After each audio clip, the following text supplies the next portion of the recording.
It was a crisp morning in Washington, D.C., the kind where the air feels full of policy, power, and politics. Cameras clicked to life, reporters leaned in, and Pete Buttigieg stood confidently behind the Department of Transportation's podium. With a subtle smile and a stack of notes he didn't need to read, the Secretary of Transportation began his address. Today, I'm proud to announce that under the Biden administration's vision, the United States has installed over 150,000 new electric vehicle charging stations, Buttigieg proclaimed, his voice echoing with optimism. We're not just preparing for the future, we're building it, mile by mile, charger by charger. Applause broke out in the room. The crowd was packed with clean energy advocates, automotive industry reps, and politicians eager to get a piece of the green transition story. Buttigieg's message was clear. The EV infrastructure rollout was not just moving, it was thriving. The country was on the verge of a transportation revolution, and America was finally catching up with the global momentum toward electric vehicles. He spoke of highways lined with fast chargers, small towns revitalized by infrastructure investment, and a future where no driver would be more than 50 miles from their next charge. Too many watching at home? It was inspiring. To others, especially those living far from D.C., it sounded a little too perfect. Buttigieg's speech quickly went viral. Headlines like EV Nation, America Powers Forward, and Buttigieg declares end to charging desserts spread across social media and news channels. It was the kind of narrative the administration wanted, one filled with progress, data, and the promise of an equitable green future. But not everyone was sold on the message. Across the Capitol, Senator John Kennedy watched the broadcast with a raised eyebrow and a knowing smirk. A seasoned lawmaker with a talent for cutting through pomp with plain talk, Kennedy wasn't the type to be impressed by big numbers without seeing the real-world results. And he knew something the cameras didn't show. In his hand, he held a folder. Nothing fancy, just a stack of emails, photos, and handwritten letters from constituents in rural Louisiana. They told a different story. One of promises made and still waiting to be kept, places where roads stretch long, and gas stations still outnumber grocery stores, and not a single EV charger in sight. So while Buttigieg wrapped up his address, with polished words and forward-looking vision, Kennedy was already planning his rebuttal. Didn't need a slideshow or a press release. All he needed was the name of one town, a quiet place no one in that conference room had ever heard of. To shake the foundation of the administration's feel-good narrative, he knew where he'd speak next and how. Not with anger, not with theatrics, but with something Washington rarely hears, the voice of forgotten towns. Because in Kennedy's world, you don't measure success by how many stations you've installed. You measure it by who's still waiting. And that's how a sleepy little town with no EV charger at all was about to take center stage in a national debate. The town's name was St. Rochelle, tucked deep in the pine woods of northern Louisiana. Population? It's just over 2,300 on a good day, depending on the weather and the deer season. It didn't appear on most national maps, and even Google sometimes struggled to route the roads properly. But to John Kennedy, St. Rochelle was realer than any podium speech in Washington. It was about to become Exhibit A for the people, who lived their life moved slow, not because they were behind, but because they were left behind. The town had a single grocery store, a family-run diner that served catfish on Fridays, and a post office with a rusted flagpole out front. High school football games were still sacred. Sundays meant church and supper. And when gas prices spiked, folks didn't switch to electric cars. They just drove less. So when the federal government launched its multi-billion-dollar EV infrastructure plan, the people of St. Rochelle didn't exactly throw a parade. Most didn't even know what a charging station looked like. And after 2 years of promises, not a single one had shown up. No signs. No announcements. Not even a planning survey. Buttigieg's speech had stung a little more than usual this time. In that sea of good news, no one had mentioned the exceptions. No one had said a word about towns like St. Rochelle. And as far as the locals were concerned, no one ever would, unless someone made them. That's where Kennedy came in. He took the floor during a Senate oversight hearing on transportation funding. Calm, deliberate, with that familiar Louisiana drawl and a tone like he was about to tell you a story, the kind you don't want to interrupt. "Mr. Secretary," Kennedy began, flipping open his folder as if you were reading a recipe. "Talked a lot about equity today, about access, about making sure every American, in your words, can plug in, charge up, and drive forward." He paused just long enough for the silence to sting. "Well, I've got a little town I'd like to plug into that conversation. Ever heard of St. Rochelle, Louisiana?" Buttigieg blinked. The name didn't register. "I didn't think so," Kennedy continued. "Because while you're up here counting chargers, they're counting broken promises. They've got zero. Not one. Not even a slow charger behind the library. You've got a map, right?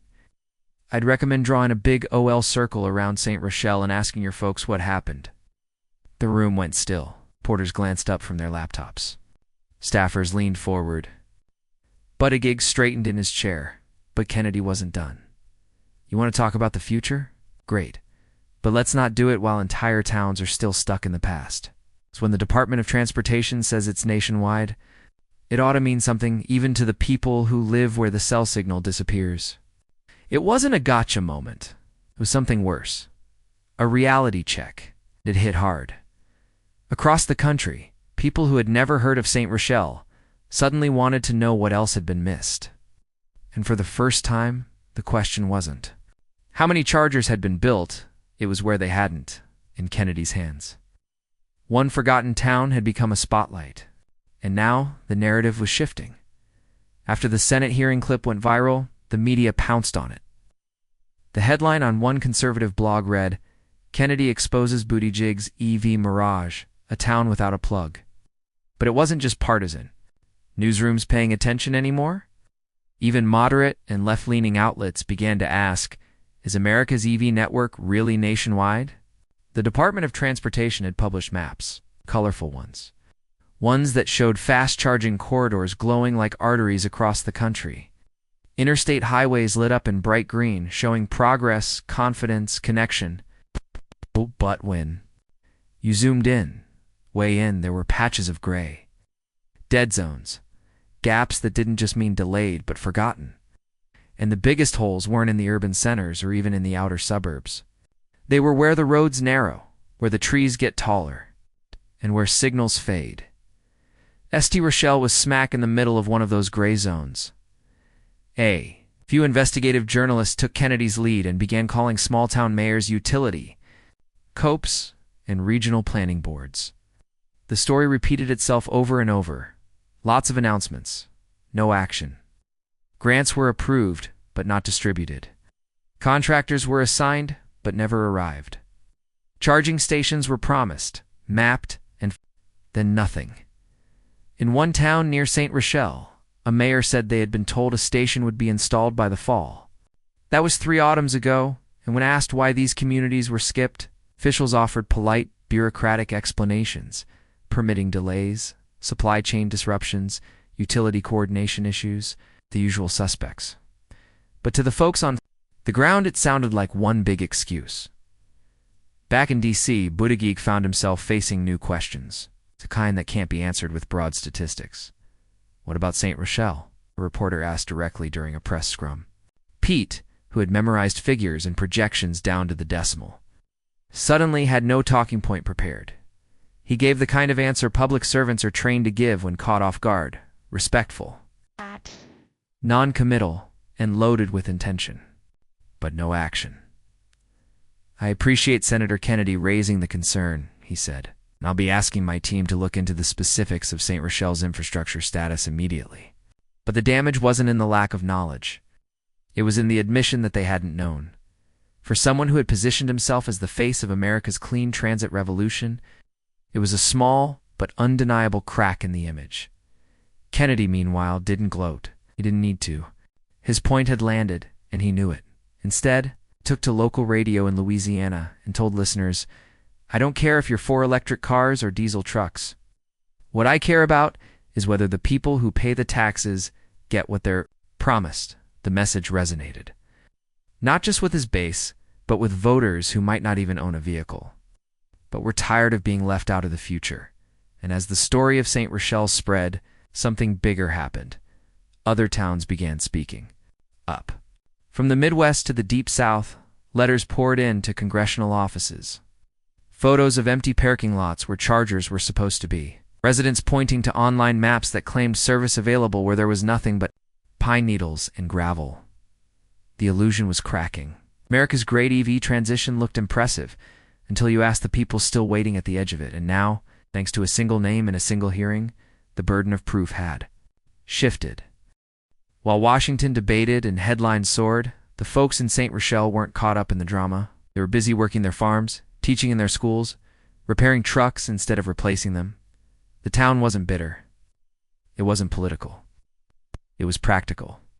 And practical people tend to judge policies not by their intentions, but by their results. Down at the old general store near Route 8, a few men gathered for morning coffee, a ritual older than any federal program. They chuckled at the sudden spotlight on their little town. One of them, a retired electrician named Clyde, shook his head and said, "If they're planning to bring EV chargers, they better bring the transformers too, and not the robot kind." The town knew what the rest of America was just beginning to understand. Infrastructure is more than just concrete and wires. Access, reliability, and trust. It's knowing someone thought about you when they drew the map, not just the cities they could point to in press briefings. Mayor Joanne Morgan had been in office for 6 years. She never expected to be at the center of a national conversation. But when journalists began calling, asking about EVs, her response was as honest as it was frustrating. "We were told someone would call." That was 19 months ago. She dug up the email, a generic federal form letter confirming the town was under consideration for infrastructure development. No timeline. No contact. No follow-up. Certainly no charger. Worse yet, some residents had tried to make the transition on their own. One young teacher named Marcus had purchased a second-hand EV after seeing news about federal rebates and upcoming charging networks. He had to drive 42 miles to the nearest fast charger, and that was on a good day, when it wasn't already occupied or offline. He ended up running an extension cord out of his classroom window just to make it through the week. "They told us the future was electric," he said. But they didn't tell us we'd be on our own, getting there. Stories like Marcus's weren't isolated. They echoed in other rural towns, echoing across county lines and social media timelines. People began asking, was the EV revolution skipping over everyone who didn't live within 10 miles of a Whole Foods? Meanwhile, in Washington, Boutique's team was scrambling. Quiet calls were made. Field offices were instructed to review rural outreach strategy. Suddenly, St. Rochelle was marked high priority. A representative from the Federal Highway Administration even promised to visit, though no one could say when. Kennedy, for his part, didn't let up. In an interview with a national network, he leaned in and said, "You can't electrify the nation by electrifying only the places with good cell service. We need fewer ribbon cuttings and more receipts." The issue had moved beyond politics. This wasn't just about Democrat or Republican. It was about rural versus urban, promise versus delivery, reality versus projection. It was about whether the federal government understood that a single mom in St. Rochelle should be just as close to the future as a software engineer in San Francisco. And now, every town like St. Rochelle, every dot on the map that used to get skipped had a microphone. All it had taken was a name, a challenge, and a senator who knew how to use both. Behind the polished speeches and federal dashboards was a machine that looked far less impressive. And up close, the EV infrastructure rollout, despite the hype, was a complex web of contractors, state agencies, local zoning boards, and utility companies. And every layer added more red tape, more delays, and more distance from the people it was supposed to serve. When Buttigieg said in his speech, "We've deployed 150,000 chargers," he wasn't wrong. But what he didn't say was how many of those were actually fast chargers, how many were located in communities with real need, and how many were just pilot installations in already connected cities. The numbers sounded good, the map looked full, But like most things in Washington, the truth was in the details. A whistleblower inside the Department of Energy revealed what many had suspected. A large percentage of EV funding had been directed toward regions with higher EV adoption, in other words, cities.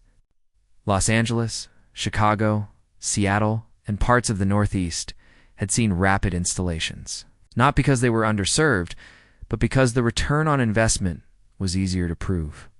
It was logistics, they said. It was efficiency. But to folks in Saint Rochelle, it felt like favoritism. Rural towns didn't have powerful EV lobbies or flashy proposals. They didn't submit detailed white papers with climate impact estimates.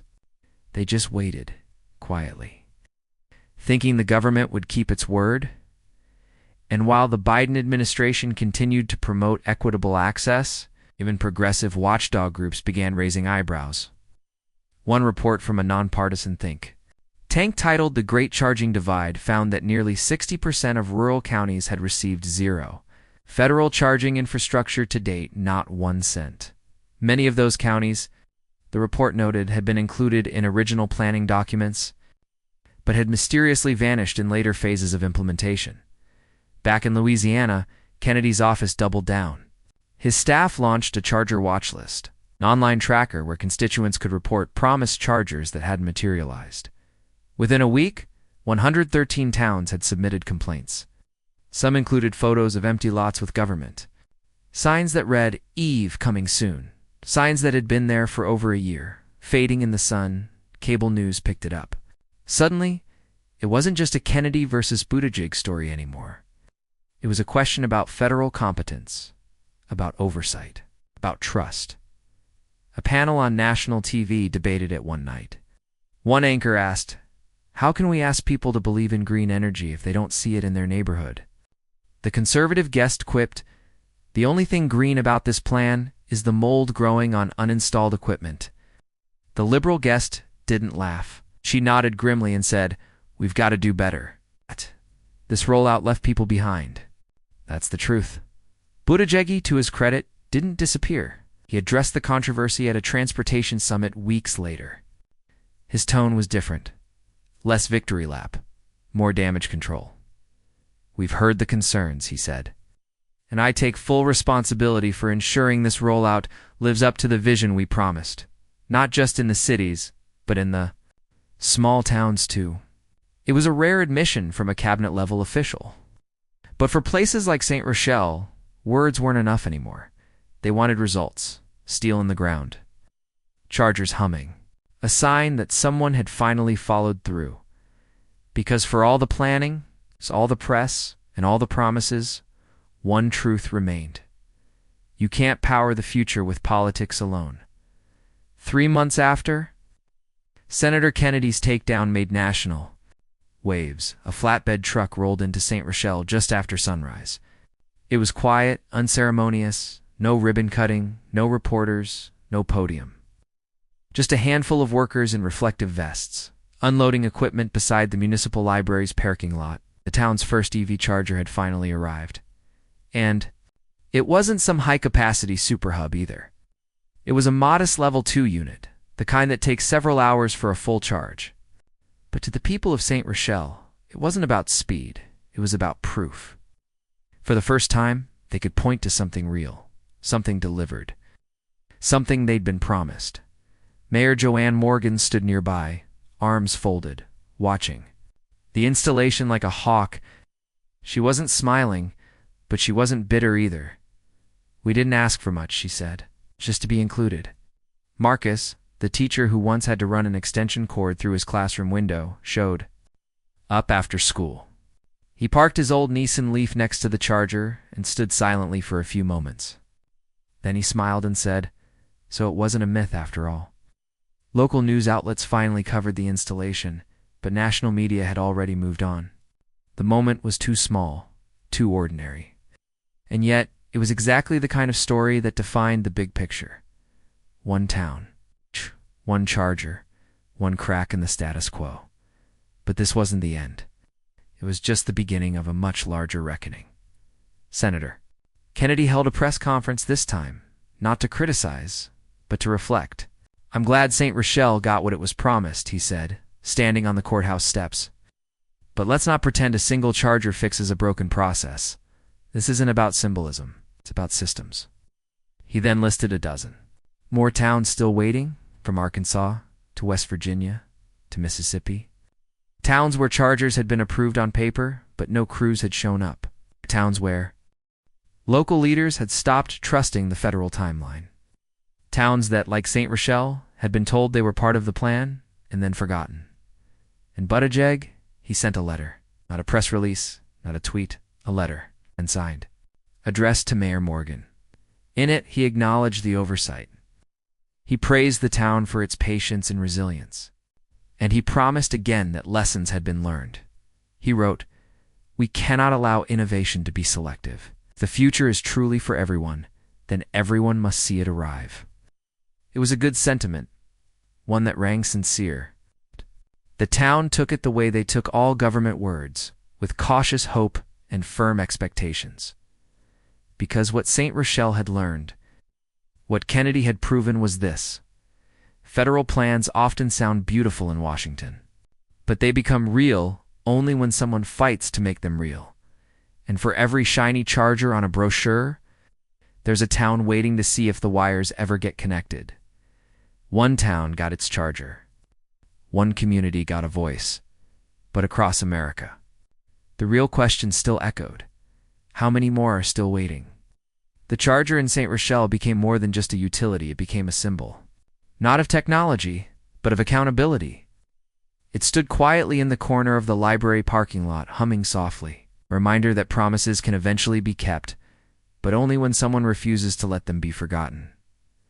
Weeks passed, and the story of St. Rochelle settled beneath the surface of national news. The media cycle had moved on. New crises, new headlines, new viral moments. But in town halls across America, something had shifted. Local leaders, inspired by the town's unexpected rise to prominence, started asking harder questions.